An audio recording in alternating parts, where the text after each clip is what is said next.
Hello friends, welcome to study in your channel. हमने अभी तक 3 चैप्टर पढ़ लिए हैं। तो जो पहला चैप्टर हमने पढ़ा था कि लोग कहाँ, what, where, how and when. जो हमने सेकंड चैप्टर पढ़ा था from hunting gathering to growing food. और जो हमने थर्ड चैप्टर पढ़ा था इन द अर्लियर सिटीज़। और जो हम फोर्थ चैप्टर पढ़ने वाले हैं इसमें हम पढ़ेंगे what books and burials tell us. Okay, कि हमें जो बुक्स और बुरियल्स होते हैं वो हमें बताते क्या हैं। तो फ्रेंड्स, वैसे कि आप सभी को पता ही होगा कि हमारे लिए एनसीईआरटीज़ कितनी इम्पोर्टेंट है। अगर तुम में से कोई भी अगर पीसीएस या आईएएस की तैयारी कर रहा है तो उसे तो आंख बंद करके एनसीईआरटी पढ़नी ही पढ़नी पड़ेगी, चाहे ज़बरदस्ती हो, लेकिन बिना एनसीईआरटी के कुछ नहीं होने वाला है। उसके अलावा अगर कोई नॉर्मल तुम्हारी किसी भी कम्पिटिटिव एग्ज़ाम की तैयारी करता है, किसी भी, चाहे कोई भी हो, तो उसके लिए भी एनसीईआरटी एक सबसे मेन सोर्स है, क्योंकि जो क्वेश्चन उठते हैं वो एनसीईआरटी से ही उठते हैं। और जैसे जैसे हम धीरे धीरे आगे बढ़ेंगे तो हम तुम्हें कम्पिटिटिव्स के हिसाब से भी हिस्ट्री और ज्योग्राफी कंप्लीट करवाने वाले हैं। तो हमारे साथ बने रहिए और जितने ज़्यादा हो सके हमारे चैनल को शेयर और सब्सक्राइब भी करते रहिए। अब पढ़ते हैं हम इस चैप्टर को। इस चैप्टर था what books and burials tell अस।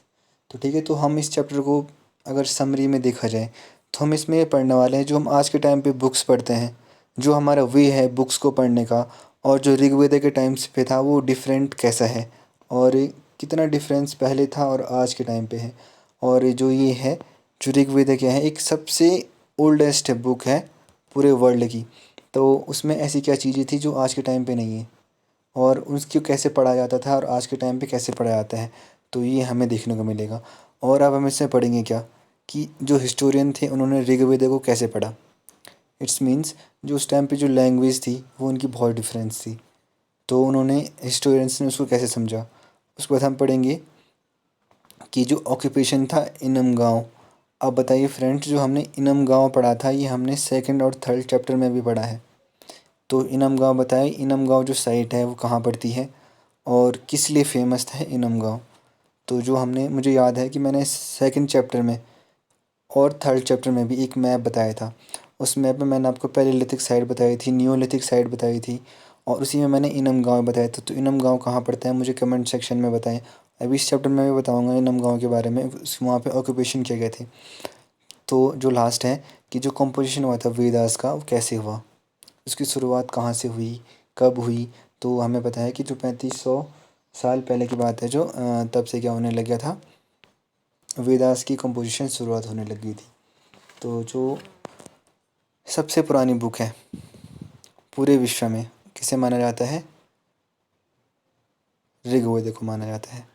ठीक है, तो जो हमारे पास वेद हैं, कितने वेद हैं हमारे पास, 4 वेद हैं।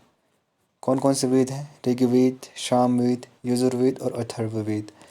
जो सबसे पुराना वो कौन सा है, ऋग्वेद है, और जिसकी कंपोजिशन 3500 साल पहले से शुरुआत होने लगी थी। ठीक है, तो जो ऋग्वेद है इसमें 1000 से भी ज़्यादा क्या है, सूक्तास पाए गए हैं। कितने हैं, 1000 से भी ज़्यादा सूक्तास पाए गए हैं इसमें। ठीक है, तो उन सूक्तास को हम आसानी से बोल सकते हैं, पढ़ सकते हैं। तो आखिर इन सूक्तास में था क्या ऐसे, तो इन सूक्तास में हम क्या करते थे, praise of various God and goddesses. जो उस टाइम पे जो भगवान और जो देवी देवता होते थे उनको पूजने के लिए हम क्या करते थे, इन वेदास का यूज़ करते थे। ठीक है, इन सूक्तास का यूज़ करते थे। उसके अलावा उस टाइम पे जो मेन देवता थे वो 3 देवता थे। ठीक है, एक तुम्हारे क्या, अग्नि का, एक तो तुम्हारा वायु का, एक तो तुम्हारे जल का। ठीक है, तो जो 3 देवता थे उनमें से एक हैं अग्नि, और इंद्र और सोम, जो 3 देवता थे। तो अग्नि क्या होता था, God of fire. Indira, warrior, जो वॉरियर गॉड होते थे कौन थे, इंद्रा होते थे, और एक सोम होते थे। ठीक है, तो अब देखो जो ये हमारे पास दिखाया गया है एक सूक्त है ये भी, जिसमें विश्वामित्र और 2 रिवर्स व्यास और सतलुज के बीच हुए कन्वर्सेशन को लिखा गया है। तो देखिए कितना टफ है इसको पढ़ना। अगर हम इसको देखेंगे तो हमारे तो कुछ समझ में ही नहीं आएगा। तो जो हमारे हिस्टोरियन थे तो उन्होंने इसको धीरे धीरे करके इन्होंने इन लैंग्वेज को पहचानना शुरू करा कि आखिर ये लिखा किस में गया है। अगर हम बात करते हैं कि ये संस्कृत लैंग्वेज है, तो ये संस्कृत लैंग्वेज नहीं है, ये वैदिक संस्कृत लैंग्वेज है। ठीक है, तो जो संस्कृत लैंग्वेज है ये तो आज के टाइम पे जो हम पढ़ते हैं वो हम संस्कृत पढ़ते हैं, लेकिन ये क्या है, वैदिक संस्कृत लैंग्वेज है। इसको पढ़ने में थोड़ा उन्हें टाइम लग गया था। ठीक है, तो विश्वामित्र द्वारा और दो रिवर व्यास और सतलुज के बीच में जो कन्वर्सेशन थी वो इसमें लिखा गया है। ये एक ऋग्वेद से लिया गया है, एक मैन्यूस्क्रिप्ट है। ठीक है, देखिए, तो ऋग्वेदा में कैटल्स, हॉर्स, चैरियट इनके बारे में भी लिखा गया है। यहाँ पे बहुत सारी प्रेयर्स हैं जो कैटल्स के लिए लिखी गई हैं, और बच्चों के लिए तो कुछ ज़्यादा ही लिखी हुई हैं, क्योंकि माना जाता था जो बच्चे थे आने वो फ्यूचर के क्या वो फ्यूचर के जो मतलब देश को चलाने वाले लोग थे वो बच्चे ही होते हैं। तो ऋग्वेदा में बच्चों के लिए बहुत सारे सूक्त लिखे गए हैं।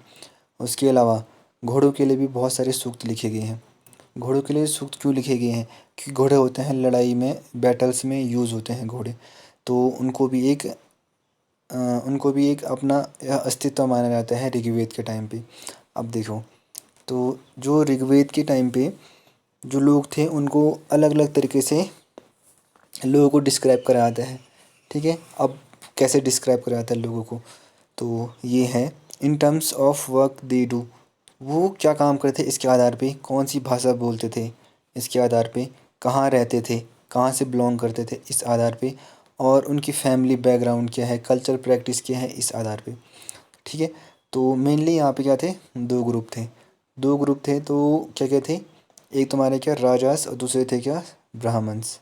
ठीक है, तो जो प्रीस्ट होते थे, ठीक, अगर उनके किस टर्म्स में बात करें, in terms of their work, काम के आधार पे बात कराए तो दो थे, एक थे प्रीस्ट और दूसरे थे राजास।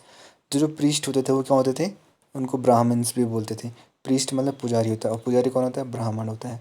ठीक है, जो सारे रिचुअल्स होते हैं, जितने भी कार्यक्रम होते हैं वो सारे कौन करते, ब्राह्मण्स करते थे, और उन्हें क्या बोलते थे, प्रीस्ट बोलते थे, और दूसरे क्या होते थे, राजास, उनको राजास कहते थे। ठीक है, तो अब देखो,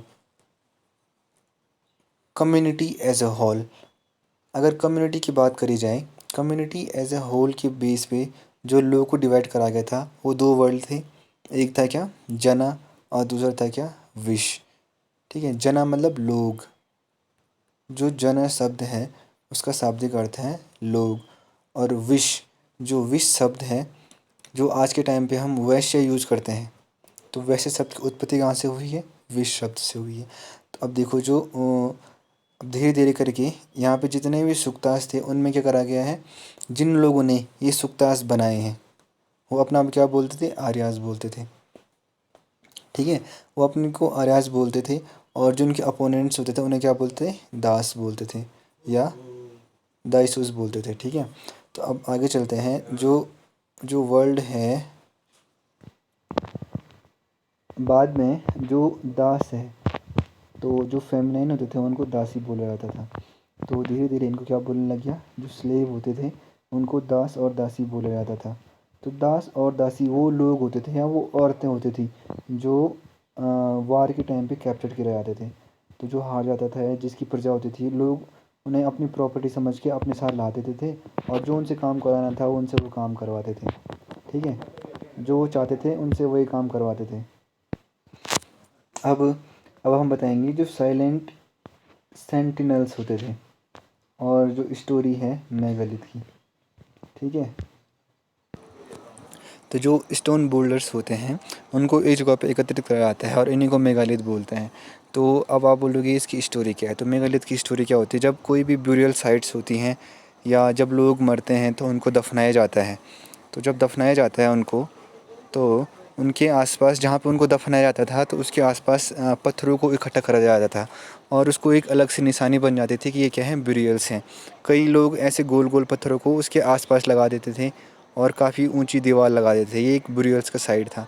और कुछ लोग क्या करते थे, कुछ लोग अंडरग्राउंड ब्यूरियल्स बनाते थे, कुछ लोग ज़मीन के ऊपर बनाते थे, जो ज़मीन के ऊपर बनाते थे, कुछ लोग यहाँ पे एक बड़ा सा पत्थर रख दिया, और ये क्या है, एक ब्यूरियल साइट्स हैं। तो ये क्या इंडिकेशन होते थे कि यहाँ पे क्या है, ब्यूरियल्स हैं।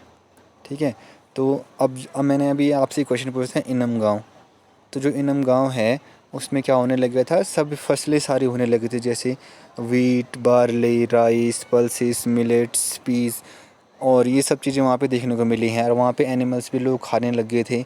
उसके अलावा वहाँ पे हमें बहुत सारी चीज़ें देखने को मिलती हैं, ठीक है, जैसे कैटल हो गया, बफेलो हो गया, गोट हो गया, और भी बहुत सारे जानवर हमें वहाँ पे देखने को मिलते हैं।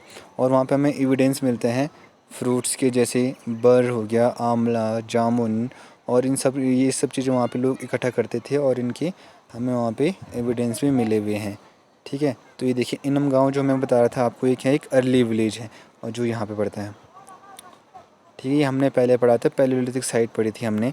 तो इनम गाँव क्या है, एक अर्ली साइट, जो सबसे अर्ली विलेज थे वो क्या था, इनम गाँव देखने को मिलता है। और यहीं पे हमारा चैप्टर समाप्त होता है।